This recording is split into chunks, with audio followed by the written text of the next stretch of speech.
America Bharat మధ్య ప్రత్యేక బంధం ఉంది. రెండు దేశాల రిలేషన్స్ మరింత స్ట్రాంగ్ గా మారతాయి. ఫిబ్రవరిలో భారత్పై ట్రంప్ చేసిన వ్యాఖ్యలు ఇవి. అప్పట్లో ట్రంప్ రెండోసారి అధికారంలోకి రావడంతో భారత్ కూడా సంతోషపడింది. అనుకూల నాయకుడు వచ్చాడని ఆనందంలో మునిగింది. సీన్ కట్ చేస్తే 6 నెలల్లో భారత్ అంచనాలను ట్రంప్ తలకిందులు చేశాడు. ఇప్పుడు భారతీయులకు బద్ధ శత్రువుగా మారాడు. మొదట సుంకాలతో భారత్ను టార్గెట్ చేశాడు. నిన్న భారత్ ఆర్థిక వ్యవస్థ చచ్చిపోయిందన్నాడు. పాకిస్తాను అక్కున చేర్చుకుంటున్నాడు. ఇప్పుడేమో రష్యా సంబంధాలను తెంచుకోమని బెదిరిస్తున్నాడు. అసలు ట్రంప్కి ఏమైంది? ఎందుకు భారత్ను పదే పదే టార్గెట్ చేస్తున్నాడు? భారత్పై ఒత్తిడి పెంచే వ్యూహమా? నిజంగానే ట్రంప్కి పగ ఉందా? Let's watch. భారత్పై డొనాల్డ్ ట్రంప్ దాడి ఎందుకు? భారత్ యుఎస్ స్నేహశకం ముగిసినట్టేనా? భారత్ వ్యవహారంలో ట్రంప్ కఠినంగా ఉంటాడా?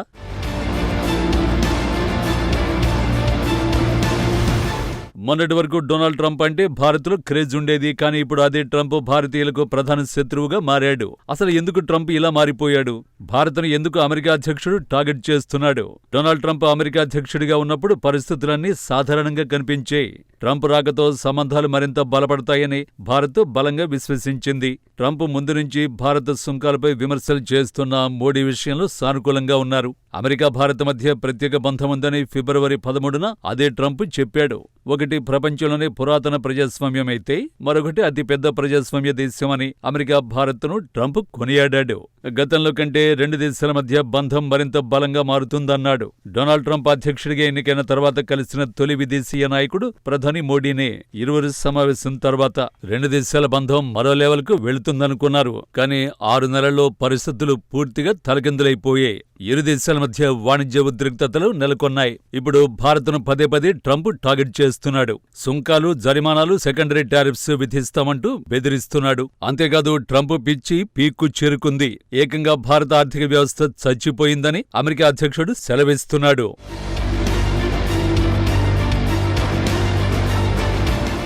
మరోవైపు పాకిస్తాన్ ట్రంప్ హక్కును చేర్చుకుంటున్నాడు. భారత్పై 25% సుంకాలను విధించాడు.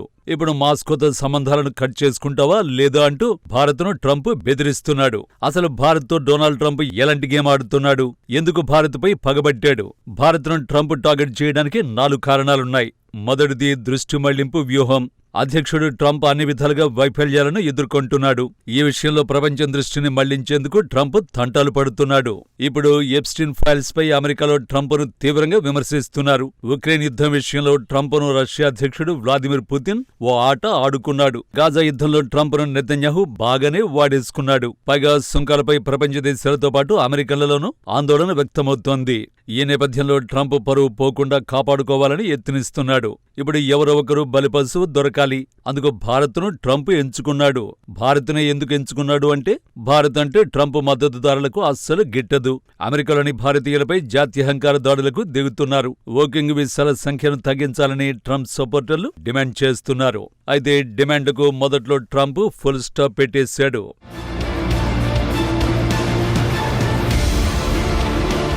కానీ ఇప్పుడు మళ్లీ ట్రంప్ మద్దతుదారులు రెచ్చిపోతున్నారు. భారత్పై విమర్శలు గుప్పిస్తున్న ట్రంప్కు తన అభిమానులు మద్దతునిస్తున్నారు. ఇప్పుడు భారతీయ వర్కర్లను వెళ్లగొట్టాలంటూ డిమాండ్ చేస్తున్నారు. భారత్ను ట్రంప్ టార్గెట్ చేయడానికి ఇదో కారణం. తన మద్దతుదారుల్ని డైవర్ట్ చేయాలని ట్రంప్ కోరుకుంటున్నాడు. రెండో కారణం వాణిజ్య చర్చల్లో పరపతి. జపాన్, యూరప్ దేశాల మాదిరిగా ట్రంప్ డిమాండ్లన్నింటికీ భారత్ అంగీకరించడం లేదు. ఒక రకంగా చెప్పాలంటే డీల్ కుదిరితే మంచిది, కుదరకపోతే మరీ మంచిది అన్నట్టుగా భారత్ వ్యవహరిస్తోంది.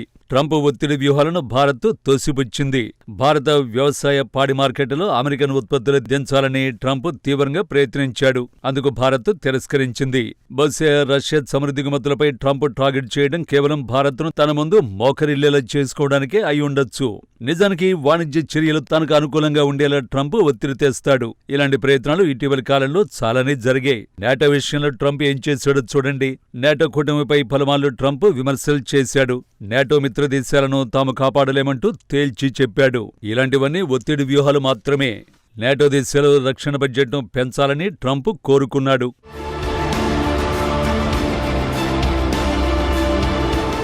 రక్షణ బడ్జెట్ను పెంచేందుకు నాటో దేశాలు అంగీకరించడంతో ట్రంప్ సైలెంట్ అయ్యాడు.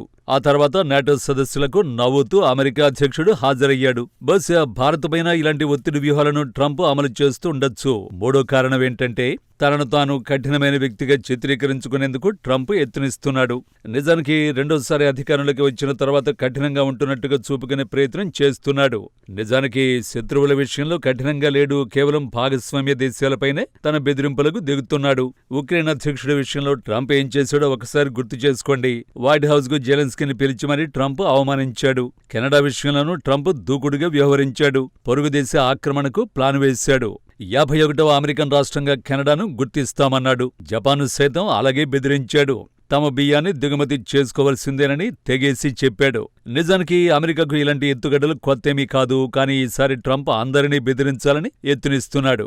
ఏ నిర్ణయాలతో తాను బలమైన కఠినమైన వ్యక్తిగా చూపుకోవాలని ట్రంప్ ఆరాటపడుతున్నాడు. ట్రంప్ భారత్ను మాత్రమే కాదు, మిత్ర దేశాలను కూడా టార్గెట్ చేసి తాను కఠినమైన వ్యక్తిగా చూపుకుంటున్నాడు. ఆయా దేశాలన్నీ ట్రంప్ బెదిరింపులకు భయపడ్డాయి. కానీ ఇండియా మాత్రం ట్రంప్ అడుగులకు మడుగులొత్తేందుకు నిరాకరించింది.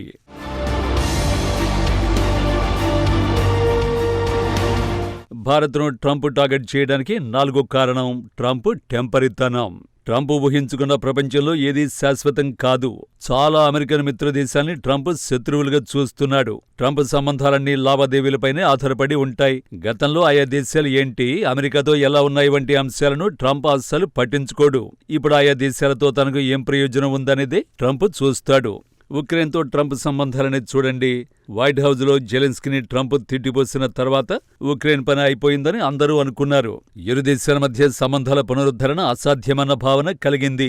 ఇప్పుడు అదే ఉక్రెయిన్కు ట్రంప్ ఆయుధాలను సరఫరా చేస్తున్నాడు. టెస్లా చీఫ్ ఎలాన్ మస్క్ విషయాన్ని తీసుకోండి. ఎప్స్టీన్ ఫైల్స్ లో ట్రంప్ పేరు కూడా ఉందని మస్క్ బహిరంగంగానే ఆరోపించాడు. కొన్ని రోజుల తర్వాత ట్రంప్కు $50 లక్షల మస్క్ విరాళమిచ్చాడు. ట్రంప్ ప్రపంచంలో పరిణామాలు ఎలా ఉంటాయో దీన్ని బట్టి అర్థం చేసుకోవచ్చు. ఇప్పుడు ట్రంప్ దూకుడును ఇండియా తొలిసారి చూస్తోంది. భారత్ను ట్రంప్ టార్గెట్ చేయడానికి కారణాలు ఏవైనా, దాని ప్రభావం మాత్రం కీలకమైనది. ఇప్పుడు భారత్ ట్రంప్ వివాదంలోకి ఇతర దేశాలు కూడా వేలుపెడుతున్నాయి. భారత్ను ఇరుకున పెట్టేందుకు యత్నిస్తున్నాయి. ఉదాహరణకు ఉక్రెయిన్ తీసుకోండి. ఇక్కడ లక్ష్యం చాలా స్పష్టంగా ఉంది. ఉక్రెయిన్ యుద్ధంలో భారత్ను కూడా భాగం చేసేందుకు ప్రయత్నాలు జరుగుతున్నాయి. ఇన్ని జరుగుతున్నా మాస్కో మాత్రం భారత్కే అండగా నిలుస్తోంది.